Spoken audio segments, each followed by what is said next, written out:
Pledge allegiance. I pledge allegiance to the flag of the United States of America and to the republic for which it stands, one nation, under God, indivisible, with liberty and justice for all.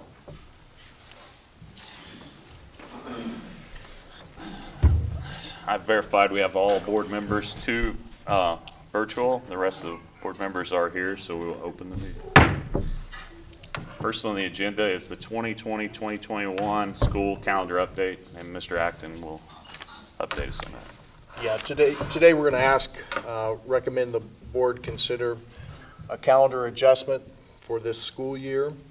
The short version is August 3rd through 5th, the Monday and Wednesday of that week, would be optional teacher training days that we would coordinate with our new Director of Digital Convergence to allow staff some more opportunity for training utilizing our digital tools.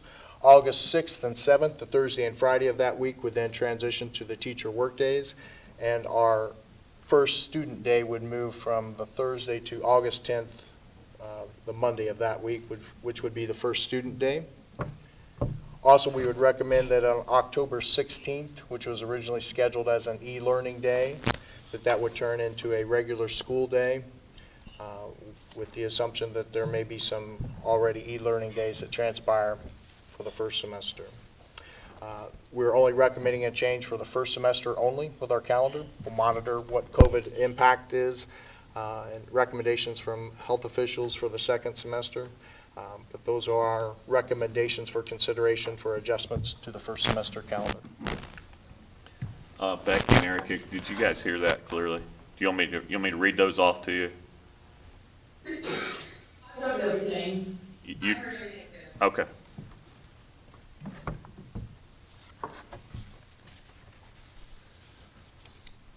I'll make a motion to approve. Dustin makes a motion to approve. Second. Bubba seconds. All those in favor, raise your right hand. Erica, Yes. Becky. Yes.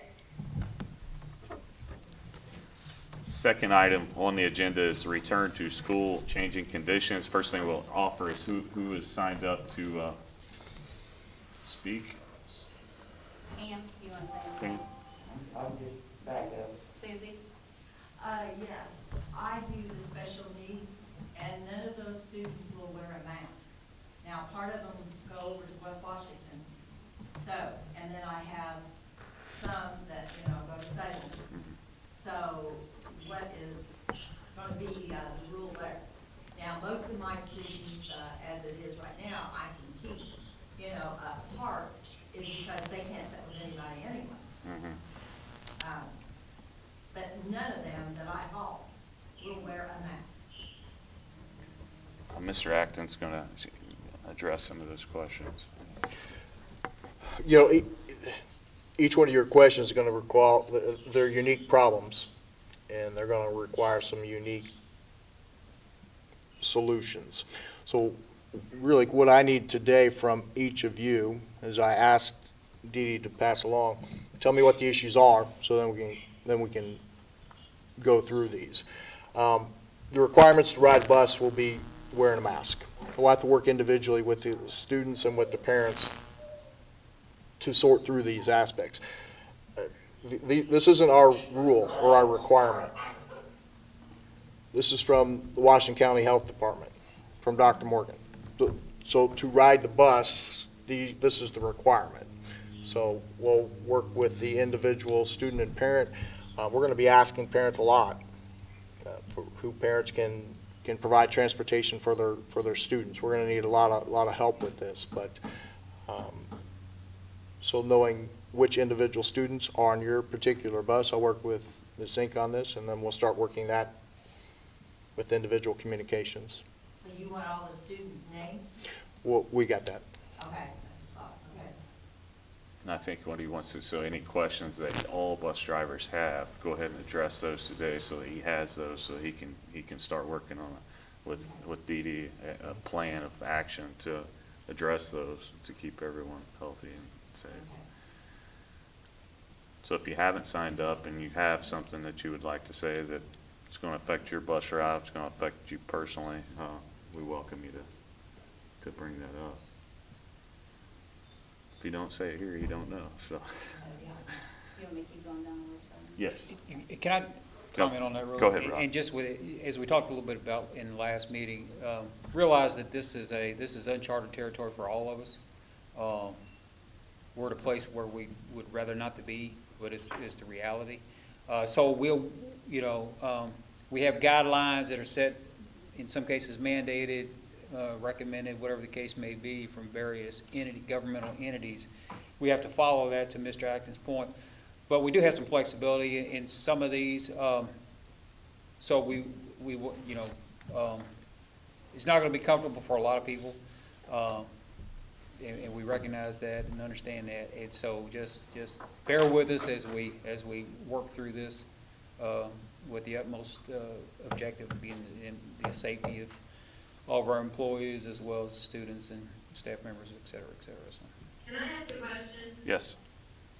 It's, and I didn't want to interrupt, I apologize if I'm interrupting. No, you're good. It's pretty thick that we have, and I can't remember if and maybe I need a little clarification on this, for our bus drivers, it seems like maybe if we had them, and I know it would take extra time and extra work, and I don't like to add that to anyone's schedule, but is there something that is there a way of, and I can't remember if we discussed it, and then we realized that it wasn't necessary, but to have the bus drivers taking temperatures before the students got on the bus. I couldn't remember what we were thinking about that, or if we even discussed that part. That is not the recommendation of the county health doctor at this point. But I'm just thinking, because if a student comes on the bus and has got a temperature, then, an hour bus ride, sitting there with the students, I just, I'm a little concerned on that, and I just, wonder if that was something that anybody had taken into consideration. Well, I think that we're going to have situations where parents send kids to school sick. It's going to happen. We know that. How do we counteract that and maybe have preventative measures to lower those numbers? I mean, that's something that I know Mr. Acton's working on to address, but will we be able to stop all that? I mean, you guys have been driving bus for a long time. Most of you have been teaching. Kids come to school sick. I just don't want to put anybody, if there's a fever, protecting our bus drivers, which are so important, and the job that they're doing, and making sure that they, are taken care of, and also, the students that are on the bus. Yeah, I agree also. And you want to address that, John, any further? Yeah, Ron pointed it out. Some of these are guidance and some of these are recommendations, some of these are mandates. So right now the recommendation is we do not do a temperature check in Washington County, whether they get on the bus or even in the classroom. If you go to Scott County, they're requiring temperature checks. One of the interesting / frustrating components of as we put together our plans, there are 92 counties and there are 92 different interpretations from health doctors in county health departments. There's not a easy answer for very difficult problems. If a student would happen to have a temperature and the parents decide to go ahead and send them on with medication, with Tylenol or whatever fever-reducing medication, they can probably lower their temperature as they get on the bus and get into our school, and then the temperature will spike once they get to us. In a school setting, we're going to have two different, we call it the wellness clinic, and then we have the symptoms clinic, two different areas. For our buses at this point, I don't have two different areas. We're going on the good faith and the partnership with our parents that if your child is sick, keep them home. We have to be a partner with that. Because the reality is, if a child comes to school, is sick, then we're shutting down. That's as simple as it is. So, child comes to school and they become test positive for COVID, then our corporation is shutting down for a minimum of 2 days, but in reality it's probably longer than that. We'll talk more about the temperature check with our team, but as of this point, the reality was, or the conversations was, it was not practical to temperature check every student as they came onto the bus. If that is something that we need to do, then we'll reevaluate. That will elongate the bus routes, and we'll figure that out. One thing I've thought about is, children get on the bus, they do not have a mask. Will the bus drivers have masks for this year? Yeah, as we talked about last meeting, we'll have disposable masks for every bus. To get on the bus, you gotta wear a mask. So, I'm realistic to believe that not every student's gonna remember their mask every single day. So, we'll provide disposable masks for every child as they get on the bus. Same recommendation, same procedure that everyone in the county is following. Not everyone in the county, everyone in the state's gonna follow the same aspect that has bus mask requirements. 3 weeks ago, there was the conversation, well, maybe we don't need to have masks. That pendulum has swung all the way to the other end now. So, I don't know the exact numbers, and Dr. T may not know them as well. 7,000 KN95 disposable mask at this point. We are, the operations team, Dr. T, Brent, they've done a phenomenal job trying to get supplies ready for us. Everybody's looking for the same supplies at the same time from the same vendors, so we're this first order we knew was enough, so he's already put in for the second order, and we haven't even started day one. Do you have comments? Becky had, or the Erica? other board member had asked, well, the students don't have a mask. Okay. But see, the ones that I haul, a lot of those will come with temperatures. Yep. And when I, like at West Washington, I tell the teacher when I get there, take them straight to the nurse. A lot of times they do have temperatures, and the parents have been warned, but, it just goes that way. Now, see, a lot of mine were sick back in November and December.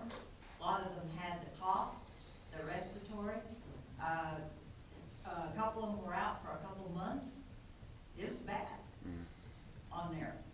And I disinfect mine all the time anyway. When they, the other morning and when I come in of the night.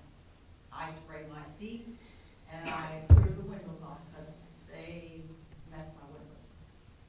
So I've been doing that anyway. But I do have that problem. They do send them sick. So, but yeah, that was what I was gonna say. Yep. So, Yeah, and I'm writing everything down too, as Mr. Acton is as well. And there may be certain situations where you have to address one bus differently than the next bus, or that situation. Do we have, Mr. Weaver? Mr. David Weaver? Weaver? Yeah, my question, Dane, I want to start off with thanking you for how you handled the pay situation from March 16th through the end of the year. If we get in a situation like that this year, are we gonna be paid when you're doing the e-learnings and the learnings where the school is still drawing their money from the state and the county? Is the driver gonna get their money just like who's running the bus, even though the bus didn't run that day? Yeah, that is a conversation that's one of the first things I brought up, and we realize that our support staff, that's a huge issue, especially if we stay off school for a long period of time and you guys don't get paid, and not just you, but janitors, nurses, assistants, aides. The short answer to that, I think John can address. The short answer, and I'll have Dr. T follow up, the short answer is the difference between last year at March 16th and where we are right now is we already had our ADM established and our money established for the year. We don't yet. 2 different counts in September and February. So I can't tell you what our student enrollment is. I can't tell you what our funding is at this point, where last year we had that. We knew it. So it's not just a small variable, that's a large variable that I don't know if anyone in the state of Indiana can tell you a definitive answer at this point, but it is a complicated answer. It's a complicated question, complicated answer. So I can't commit to that. When we have a better picture financially where we're at, then we can make decisions. Am I missing anything, Dr. T? No, we did get state money, David, but we pay the drivers out of the property tax money, not the state money, so, which comes twice a year, so it's two different pots. Teachers get paid from the education fund, from the state, and then non-essential employees like Mr. Acton, me, Mr. Menton, and you guys get paid from the operations fund, which is property tax money. So there are two different pots of funding there. Other than that, I can't think of anything to add, other than it's, have to take it carefully, watch it. It'll be of great concern, I assure you, that we will continue to watch it as we start school and create our ADM, to see where we stand. And just for sake of, and just for, we'll have, correct me if I'm incorrect, but we'll have a better understanding of what enrollment looks like and what they keep talking about ADM in late December, or September? Third Friday of September. Yeah. Yeah. Yeah. So we have a little more clarity. You know, we had a scheduled e-learning day, and in years past, on e-learning days, we didn't get paid because we didn't drive. An e-learning day is a school day, and at one time, we had a quote, contract that we signed up, and we'd be available 180 days a year to drive the bus. If we didn't drive, we're still getting paid for it. So now, I signed up that I'll drive the bus, but I don't know if I'm gonna drive or not, because, when do I start looking for another job? That's where I'm at, because I've got one right here in the balance. I could call today, and we're gone. I just need some assurance, and we wanna go back to property tax. I could open up a great big can of worms on property tax, because I was trustee, and I understood the format. Our township was just like the school corporation, but we don't wanna go there yet. But the money,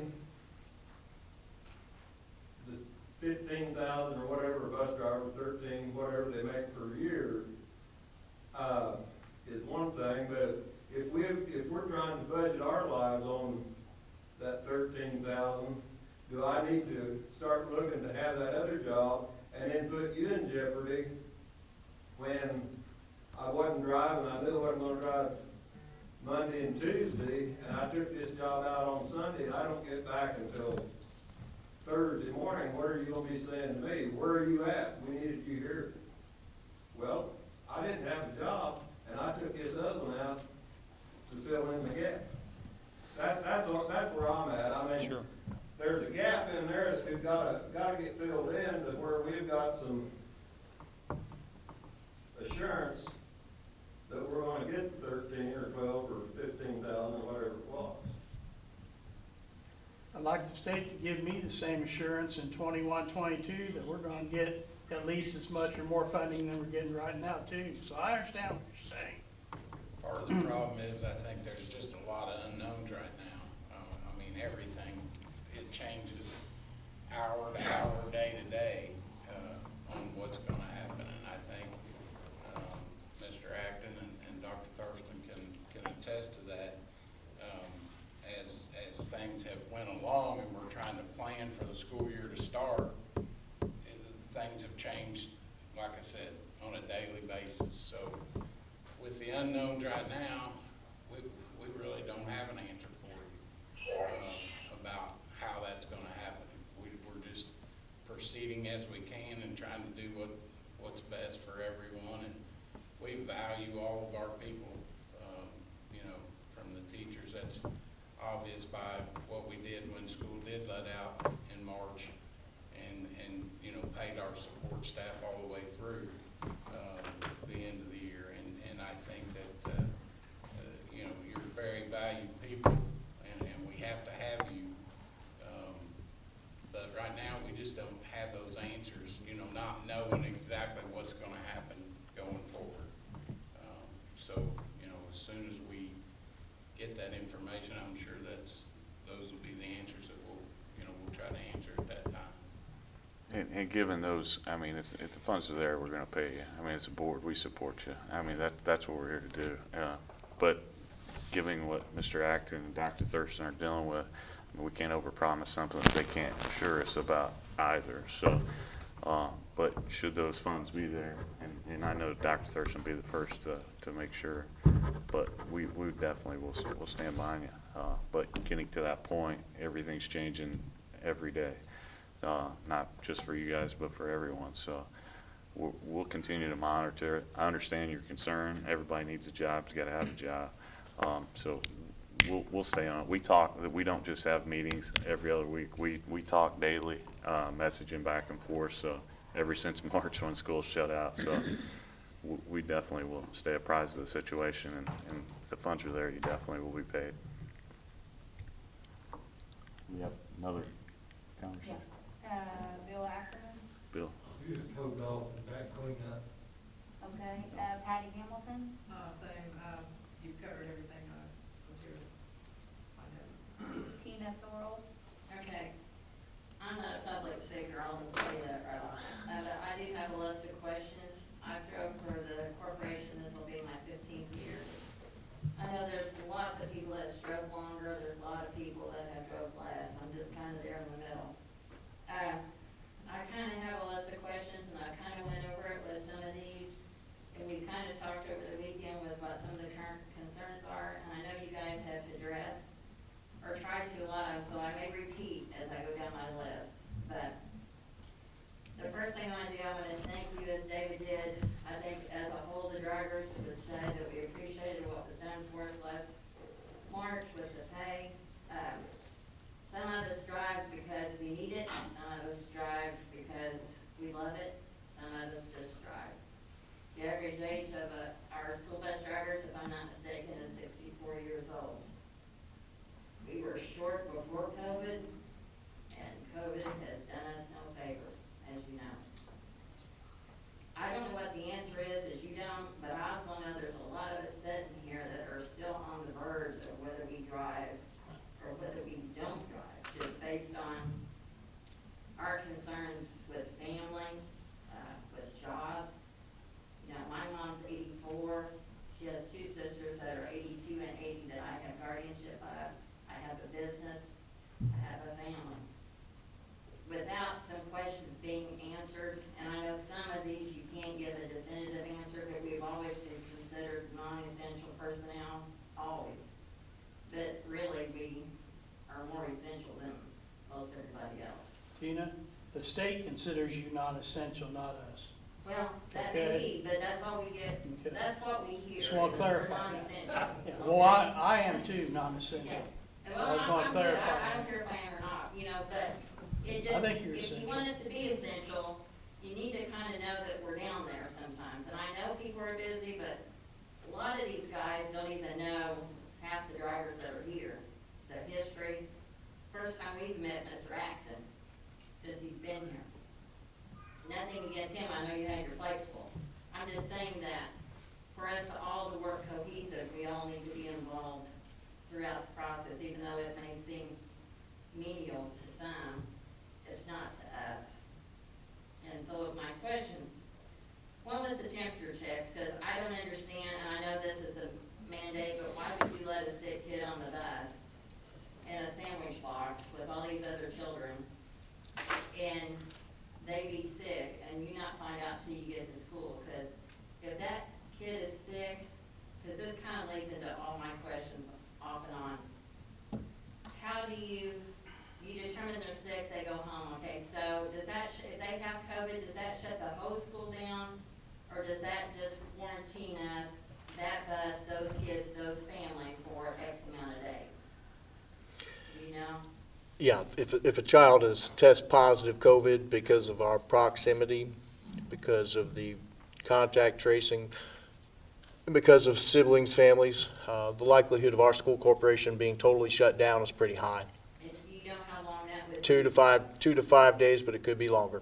Okay, so if we're all quarantined, since that was, my other question was, if a kid on your bus tested positive and it weren't you, and if you just shut down that particular bus, you know, would the driver still be paid even though it's not them that was, you know, contagious?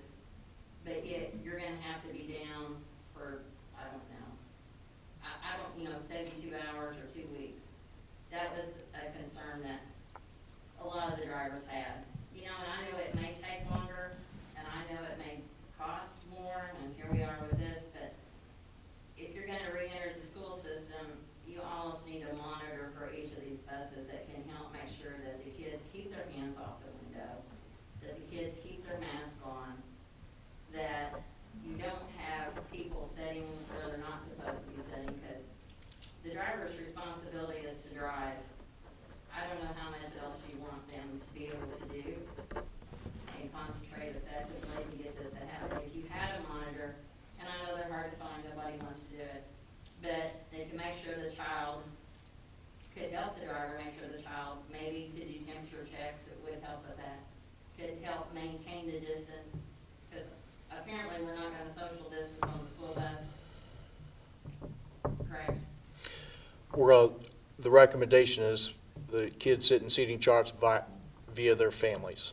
Okay. That's the recommendation. So families sit together, but for routes that have 50 to 60 kids, which we may not have that, even if you have 30, because the data shows that you can only get 12 kids on a 72 passenger seat bus if you 6-foot distance. So we're not gonna social distance, is what I'm trying to say. You're gonna rely on this only, but yet, we're mandated to wear these, and I know that Indiana doesn't have to wear them yet, but a lot of places ask you, but just like here where someone decided as what we should do or shouldn't do. And when they get to school, in the classrooms, is it mandated that they wear their mask all day? Or do the teachers have that option whether they wear them or whether they don't? Once they're in the school building, they wear them in the hallways. Once they get into the classroom and the procedures are established, then the teachers have the discretion to have the kids take the masks off. So we'll not be wearing them at recess, we'll not be wearing them in the cafeteria, we'll not be wearing them in gym. But when they are moving in the hallways, any place that they cannot socially distance, they'll be wearing a mask. After that, so if we're shut down, or if there's a kid on our bus that has COVID, test positive, do we have to be tested? I mean, like the bus that this kid was on, does everybody have to be tested before we can come back? There's no mandatory testing established by any entity.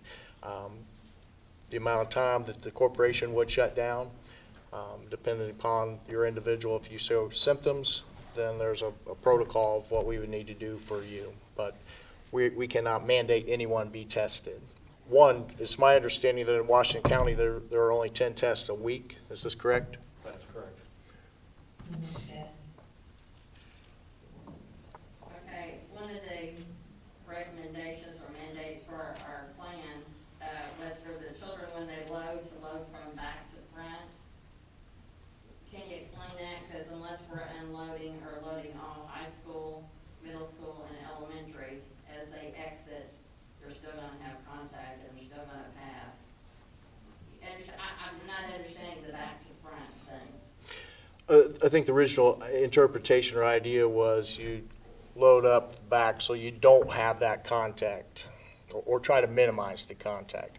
Not a perfect solution though, is it? Because you still got to come on and off the bus. So what I said to our teachers, specifically to our SETA, that what we put on paper, this is our best plan right now. The people that are on the front line are going to tell us every day what's working, what's not working. So we're going to be relying on you to say, did this work or did it not work? What do we need to tweak? What do we need to adjust? So as we look at the specifics of each individual plan, I'm really going to be counting on the communication coming to Dee Dee saying, this didn't work, what do we need to adjust? And it may vary by bus, it may vary by route, it may vary by situation. That's okay. We just need what will work for each individual situation, so we can try to get the kids onto campus. But the other thing too, that if, this pretty much answers if someone does test positive, the whole system or the school corporation shuts down. We do have, in the bus drivers, we do have 2 husbands and wives, so if one were to get it, then you lose 2 drivers instead of 1. With that, that's another thing, you know, to think about it. I know that everybody here wants an answer, and I know you probably are not gonna have them, but just as a driver, with the average age being what they are and the health concerns that a lot have, it's just, you know, it's just really scary. Am I correct speaking for everybody with this? Have I missed something that you guys want addressed? Or no? We've lost 5 drivers right now. Yeah. And you know, and depending on what some of the outcomes are here, that number, I hate to say it, could maybe double. And I don't know where that puts you. I mean, we just, and I know you don't have all the answers, but the safety aspect needs to happen before they ever get to school. You know, because here's another example. If we go and pick up little Johnny's at the bus stop. Mom and Dad's already left for work. He's old enough, they said bus will be here in 5 minutes. He's got his mask off, puking. He's sick. What do? Do we bring him to school knowing that he's sick? No. You can get back in the house is He locked. can't get back, Mom and Dad's not there. What do? Which in turn will bring up my next question, which I've talked to people about. Do we have a transportation director? If so, who is it? And if we don't, why don't we? Dee Dee Zink is operating as our transportation director. Now, whether she's been officially given that title before, I can't tell you. I can tell you she will be. But there's only so many aspects that we're getting done at a set point. So Dee Dee is the person, is our point person. She's been our point person for how many years? Long time, and this is nothing to dish Dee Dee or anybody else about, but we are kind of in a spot that when we have an issue, we really don't know the correct response. And depending on what that may be, at some point, somebody's gonna have to take the blame for whatever the situation is that's happened. It'll be me. Let me help on that. It'll be me. 9 times out of 10, you know, we're all going, okay, if this is what we're supposed to do, we let Johnny on the bus, and so-and-so told us it was okay to do it, and then if they pull the tape, and this is what we didn't do and we should have done, then who's gonna be responsible? It's gonna be the driver. You know, and I've talked to numerous people about this this position. And I know you're new, and you don't know, and we have to wait for numbers last year, we have to wait to see what, you know, the budget was, and COVID happened. But you know, you got a person doing this job that's done it as good as she can do it, correct? Tried to help us anytime that she can, but she doesn't have the position, she doesn't have the pay for all this extra stuff that she's done. And that's just my plug. I think we all probably feel the same way with that. We just need someone. I'll help you. I 100% agree. So, yeah, it'll be addressed, but I just can't address it today. But absolutely, That's fine. yep. I just want to make sure that. Yeah. I would think in the meantime, those plans that you have for each of your routes or each of your buses and those situations, those questions, should go to Dee Dee, and then from Dee Dee to Mr. Acton, because she is the acting transportation director. So I would continue business as usual. As far as if you're saying that information hasn't gotten to administration to make solid answers. I've only been on the board for a year and a half. So I've gotten thrown into this. I think this is the craziest time ever to be on a school board. I know it doesn't make sense, and we all need answers, but, you know, just like these questions most of us had, we had them at our safety meeting. Okay. And she had no answer, and this is nothing against Dee Dee. love her, she got her papers the day before we got ours. Well, I'll speak for myself as the board president, is that information, as no matter if it's the buses, if it's the nurses station, if it's the aides, all are gonna have similar questions as you guys do. Right. Come back to school, that those go to the administration and then filter back up to John and then to us as a school board, because I mean, that's what we paid him to do, is to come and run the school, and for the administration under him to bring those questions to him so that he can answer, because there's a million things going on right now, and we realize that you guys are key to making this thing go, and if you aren't there, it probably doesn't go. But get those plans together, get those to Dee Dee. Dee Dee will get those to John.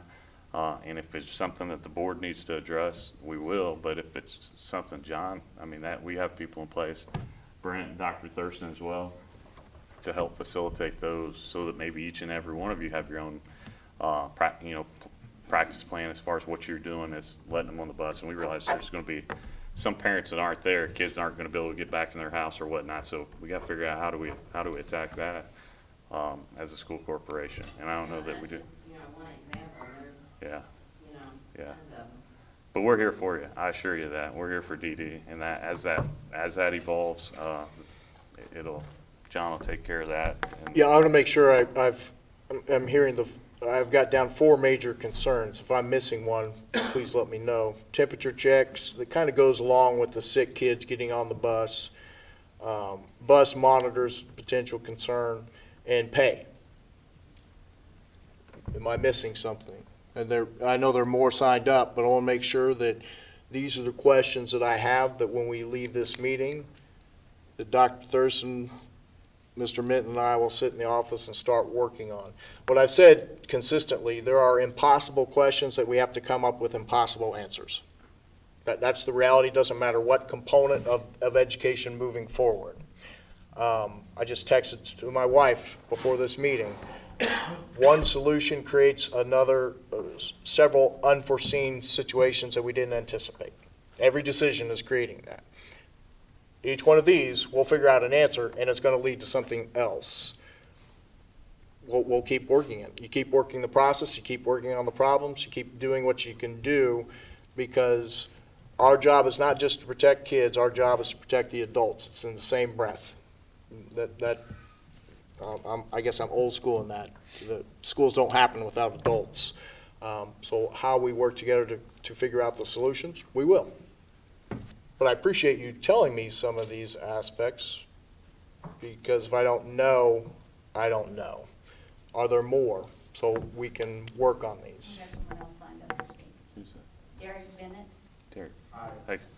I've got a couple things to say. I'm actually a parent of a kindergarten who's about to start, so this is my first foray into anything really school board related. And first, a question occurred to me when we were talking about masks and requiring on school buses and hallways and things like that, and whether or not my personal beliefs on what masks are required or not, doesn't matter. What I am concerned about is what's going to happen when my 6-year-old, who I'm going to try my darndest not to put on the school bus, just because I hope we have that ability, but when she's in the hallway and she's not used to wearing a mask and she decides, well, I don't want to wear a mask now. What's going to happen with kids like that? We're going to do our best to educate the kids. Here's what we got to do for us to stay open. Here's what we got to do to protect yourself, protect your friends, and protect the adults. Ultimately, if people decide this isn't the route we want, then we have the online option. But this is all going to be new for me. Has anyone tried to wear the mask yet for 8 hours straight? It's incredibly difficult. That's for adults. For kids, it's going to be even more complicated. I know the state is asking parents to have their kids try them on now to try to get used to it. We can try them all we want until we actually go through this process, until we can find ways to breaks in the day for kids and for adults to not wear masks. We're going to learn a lot after the first day, and then a lot after the second day. But we're not grabbing a kid and saying, you don't have your mask on. We need to educate this, because this is all brand new for everybody. I have 2 kids. The probability of my child keeping a mask on 8 hours a day is slim.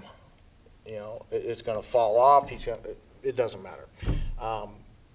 He sees squirrel, he's off and looking at it. You know, he's 5. We're going to have to work with each other. So, all new world for all of us. Like I say, we're going to provide 1 mask for every kid in the corporation. We'll provide disposable masks for those that don't have them or don't bring them. We're asking if you want to have your own masks, great, and just try to make them, you know, school appropriate. Not try, please make them school appropriate. And we're just going to learn a lot as we do this process. The only people that are used to wearing masks are in the medical profession, and those are the doctors, nurses, and surgical techs. That's their world. For everybody else, this is brand new and uncomfortable, and 100 other variables you can say with it. For me, speaking to you, it's hard for me to speak through a muffled mask. When we open school, that's all I'm going to be able to do, wear a mask. So in the board meetings, we try to take it off just so you could hear us and communicate. I don't know, I hope that it doesn't answer everything. I don't know if I've answered anybody's question yet, except to say we're trying. Okay. My next thing kind of ties into this. You know, like I said, as a parent new to all of this, we've talked to other parents that are entering into this world as well, and especially with the mask and the amount of misinformation that reaches us as parents is just incredible. We've heard everything from masks will be mandatory 24/7 to masks will be, if they're in the school, they're mandatory. And this is less of a question, it's more, I'd just like to kind of bring it to your guys' attention. I've talked to a couple teachers, and what they tell me, you know, I really believe because they're teachers, they talk to you guys directly. And it's totally different, even from what we hear from people who've been to school board meetings. And as a parent, I can't make it to all of those school board meetings, but I would like to be able to have a way that I can trust that I get the correct information that's coming to me. And now I think that's even more important than ever. I just wrote down consistent communication, so that's on my plate. We'll make sure everyone is saying the same things. That one falls on me, so if we have people giving the wrong information, we'll correct that. I appreciate that, you letting me know. That happened, that's been an ongoing project for a long time.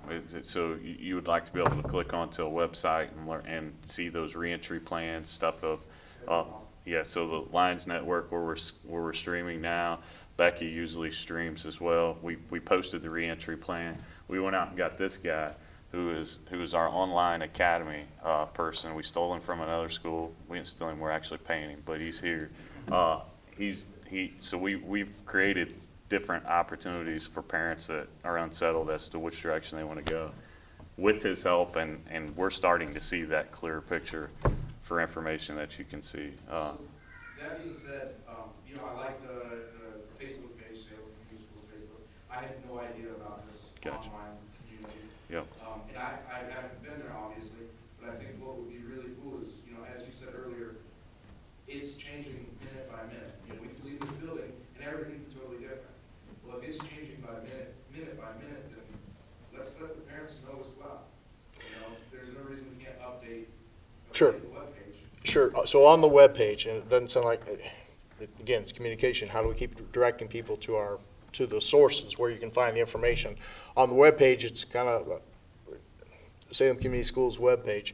Then there's the reentry plan. It's kind of prominent. You click there and it takes you, and it should be answering some of the questions you're having. But if our own internal communication is not mirroring that, then that's the problem, that's on me. So I'll work on that one. We'll work again on, we have some updates, as you're talking about, updates on our Online Lions Academy, or the Online Lions Pathway. We're up to 137 students who have chosen that pathway as of right before this meeting. So the website is supposed to be a living, breathing document, and there already have been some changes, but I got to keep directing people there and making sure we got the right communication. So this is helpful to me, so know where we can improve. What we'll ask is, we'll ask Mr. Swift if he'll repost that reentry plan, and when you get home, take a look at it, switch over. If it's, you got any comments about it? I mean, we're an open book as far as what do we want Mr. Scott to do, and how do we get that out to everybody so that you do feel better about what's happening? We'll have Becky as well post that stuff so that you have a direct, but it's a different site now for the reentry plan with all those tabs that we posted last week. Yes, you posted it last week. During the school board, it would have been a couple days after school board meeting. Yeah. Last Tuesday. Last Tuesday. I haven't seen that one. I saw the one from June, I think it was. Okay. And that's what I was gonna comment on. I was like, well, No. a lot's changed since No, then. no, the one from Tuesday is pretty high speed and, I yeah, haven't seen that one. So yeah, I'll take a look at that. yep. That's all I have signed up. Anybody else need to speak that didn't get this on it? Anybody? I want to say something. Yes, ma'am. I don't expect an answer, I just want to make everybody aware. Last year, we lost a bus driver, and myself, I absorbed, because she wasn't replaced, I absorbed some of her students. Another student got put on a yellow bus, and another student got a altered schedule to where a bus driver had to come in and get paid a separate pay to take that student back to her school. Now with this going on, we've already lost 5 bus drivers, and we might lose a couple more, I'm not sure, but we're absorbing that, and nobody's offering anything extra. Now you're losing bus drivers and you're not paying them, and we're doing the work of helping you guys by taking those students and doing the work. I just want y'all to be aware of that, and I mean, somewhere it's gonna get to be too much. That's it.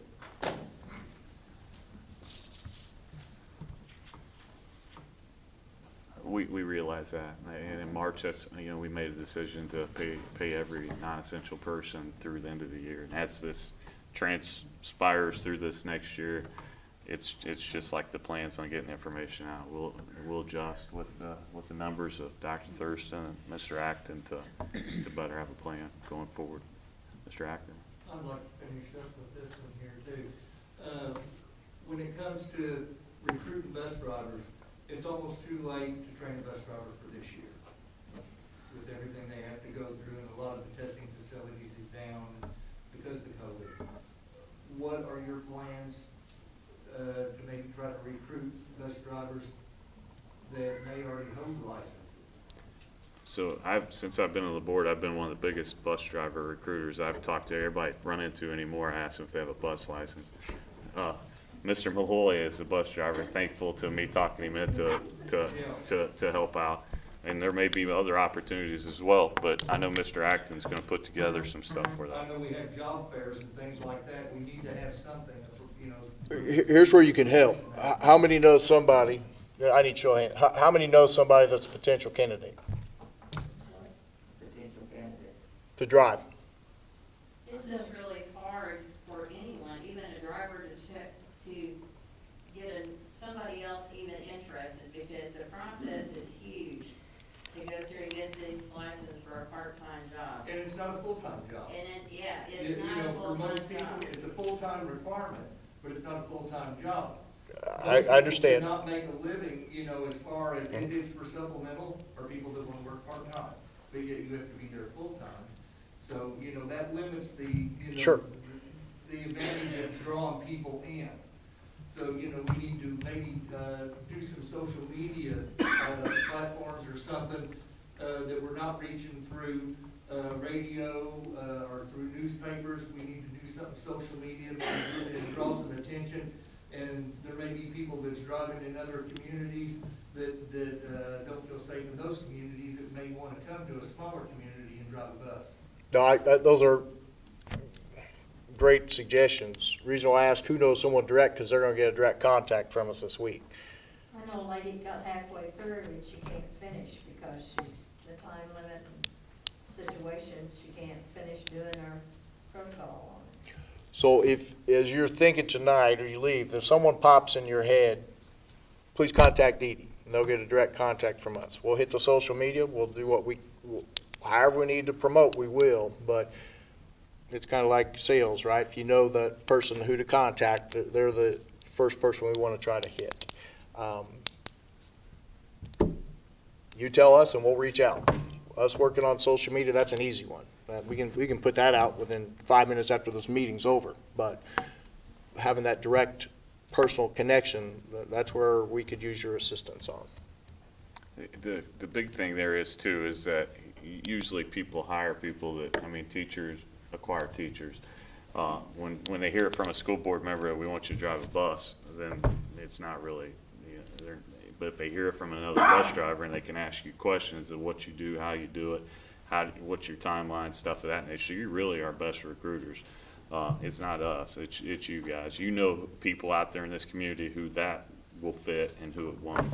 And it can help them out with paying for health insurance if that's the only thing that takes care of. So your help's much appreciated. I've tried to send Dwayne, there's a couple other over too. We understand the training process, and we're working on that as well. Do you have a comment? I did. Yes. Can you get her name? What was your name? It's Karen Bennett. Karen Bennett, okay. My daughter and a daughter going into kindergarten. Yes. I'm listening to the bus drivers talk, and it sounds like they truly could use monitors on the bus. Is there a reason that we can't use our high school students, like a work program? Or maybe, I mean, I know a lot of high school kids that need little part-time jobs. Yeah. I can't answer that. I mean, it's just a thought, you guys Yeah. address it. Yeah. It's just something I wanted to put on the table. Yeah, employing high school students will be complicated, but it's something we'll look into. But down here in one of the top 4 monitors for the bus, so we'll take a look at it. And this, Hopefully not. yeah. Another issue that I've got is, we're going into kindergarten. We did everything like we should have in the spring for signing up, and then we were told, well, hold on, we'll get back with you in June. And that's the last thing we've heard. I don't know if my kid's enrolled, I don't know. Oh, no, I'm sorry, we got a text message that said, asked if we had a preference on a teacher. That was sometime in early June. We don't know who the teachers are. How do we find this information out? Is it, I need to do anything else? Miss Lawyer, our new elementary principal, they've been putting out some communication on that, but I don't want to misspeak on what her processes have been. If you would do this for me, if you would contact BSC, if you don't get the answer you need, then contact my office. But I know they've been communicating that. It just sounds like there's been a cross and lack of communication to you. If you don't get your answer today, contact me and I'll get it for you. I don't want to give you the wrong information, but I'll get it for you. Nobody else signed up? No. Okay. Well, we appreciate you all coming out. We continue to talk on a daily basis, I assure you that. We got a good plan. We have an online academy. We have coming back to school, which involves you guys. And that will evolve and probably will change tomorrow. Hey, so you have a time frame. I'll work on these tonight. I'm going to get messages to Dee Dee by tomorrow. I don't know if I have all these answered, but you're going to start to get some answers tomorrow about some of these questions, okay? And those reentry plan, a couple things. Becky, can you hear me, Becky? Yeah. Becky, JDUH Swift, we'll try to repost that out there for you guys. That reentry, it's really slick. It's got a lot of information as far as that goes for you as well. Richard? Absolutely. I can work on some commercials too, promoting and asking for bus drivers. Thank you. Richard, you got a comment? And I don't want to bring this up too late, and I don't know if this is the exact time, but is it, I know it's very timely, is it written in stone that we can't use the schedule as it is, but start virtually and not open the classroom yet? Many schools are doing that, many larger schools are doing it. I don't know how close it comes to us, but I know in the cities north and south they are. It seems like we're putting a lot of people into at a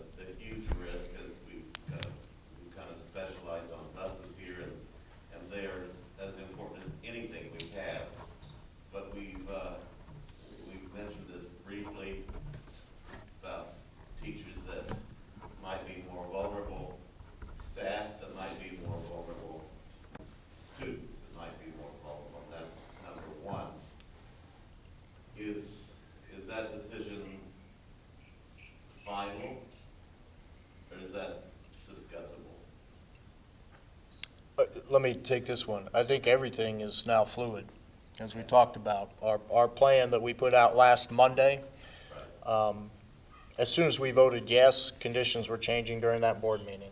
So we're 3 weeks from what we have now as our official start date. If I understand correctly, Kentucky had their highest cases yesterday. Indiana's cases continued to increase.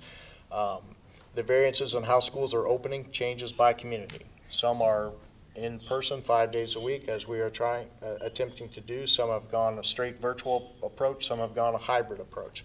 I don't know if there's a right or wrong answer at this point. But I'll tell you this, from the moment that plan was approved, we were already working on plan. I have no idea what letter we are on now. Plan S, Plan T, Plan D, whatever it might be. So they're going to continue to be reviewed, and you might have me saying, guys, we need to adjust. Yeah, thank you. As numbers rise, and we're hoping they stop, but, thank you, appreciate it. Well, I think, Richard, there's no perfect answer, but now with devices for every kid in our class, which we approved, and to train them up the perfect situations as they do get back in school for a little bit, and then should we have to shut down, we have the plan already in place, so we won't be a step behind this next time. And that may be hard to answer, but the way I take it, if we have a positive case, the school shuts down for 2 weeks or whatever. How many cases will it take for school to go virtual? I mean, is it like, how? I don't have a set answer for that. I think, I was talking with Rodney before, the factors are so widespread. The governor has a press conference every Wednesday and every Friday. I have no idea what his interpretation is going to be as cases rise. The state health department advises him. Our local health department advises us. So the variables are just, they're all over the board. You know,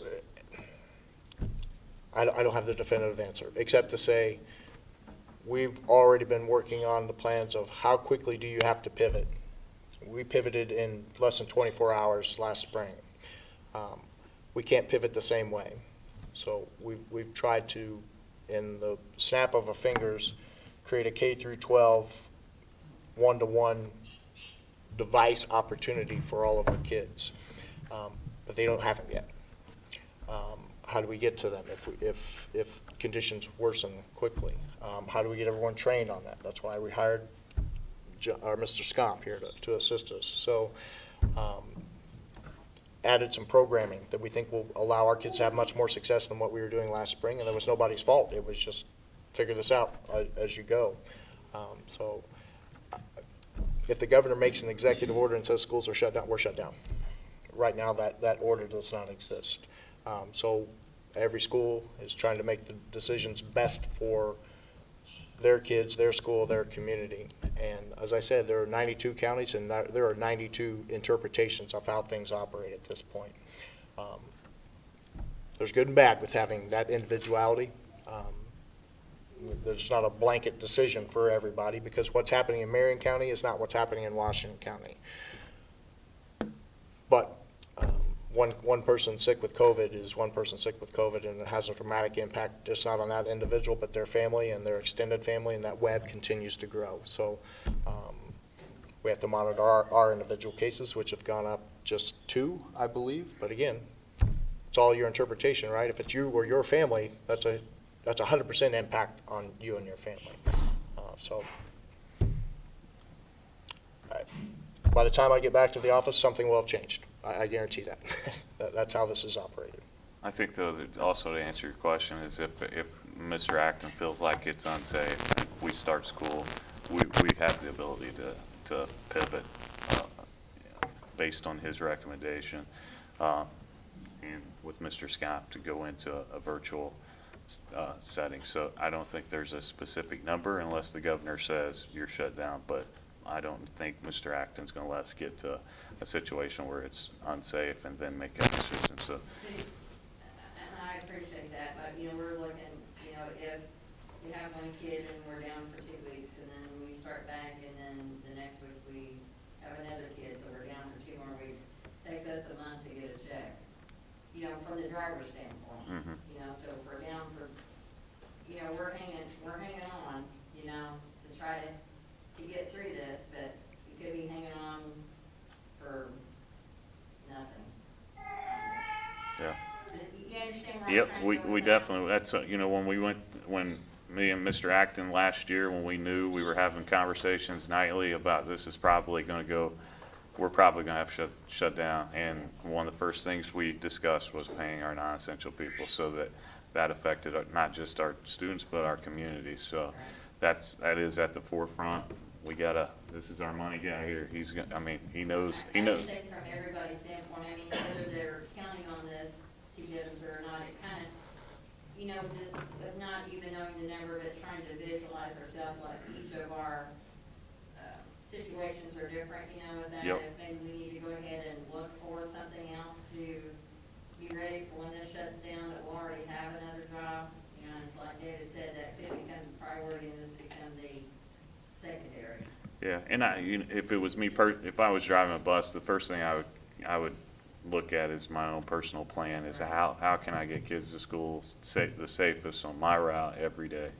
And outside of that, if we have the money, we're gonna pay. That's what we get. But to get to that point, we're gonna have to open up and see how this goes with all of your help to make it as safe as possible. And any of that information that you can relay through Dee Dee to Mr. Acton, we're here to make it as simple as possible and to help you in any way that we can.